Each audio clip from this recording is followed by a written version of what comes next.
ሪም ጎልድ ከባሏ ጋር በድጋሚ የመዳም ቅመሞች በተሰበሰቡበት ድል ባለ ሰርግ ለመጋባት ከፍቅር ዲዛይን የሙሽራ ልብሳቸውን ሙሉ በሙሉ በወርቅ ፈርጥ የተሰራ አዘዘች። ፍቅር ዲዛይንም እሷ እንደፈለገች ሙሉ በሙሉ በወርቅ ፈርጥ ቆንጆ አድርጎ ሰርቶ ሰጣት። በጣም ደስተኛ ሆነች። ወርቆቿን ባሏ ደግሞ ከሪም ጎልድ ገዛላት። ከጭንቅላት እስከ እግሯ ጫማዋ ወርቅ ነው፣ ቦርሳዋ ወርቅ ነው፣ ሁሉ ነገሯ። የሪምን ሰርግ ለየት የሚያደርገው ያ ነው።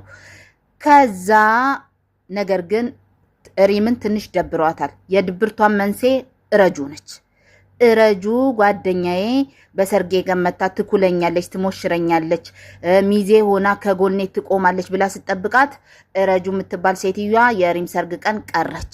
ምን ሆና ነው የቀረችው ብለን ስናጣራ የ500 ብር ቻሌንጅ ተሰጥቶኝ ነው፣ ሳይንትን ፎሎ ማስደረግ አለብኝ፣ ሳይንትን ፎሎ 500 ሺህ ካስደረኩ 500 ሺህ ብር ትሰጠኛለች፣ በዛ ምክንያት ነው የረሳሁት ብላ መጨረሻ ላይ ሰርጉ ላይ መጣች። እናንተም እየገባችሁ እንግዲህ ሳይንትን ፎሎ አድርጉላት።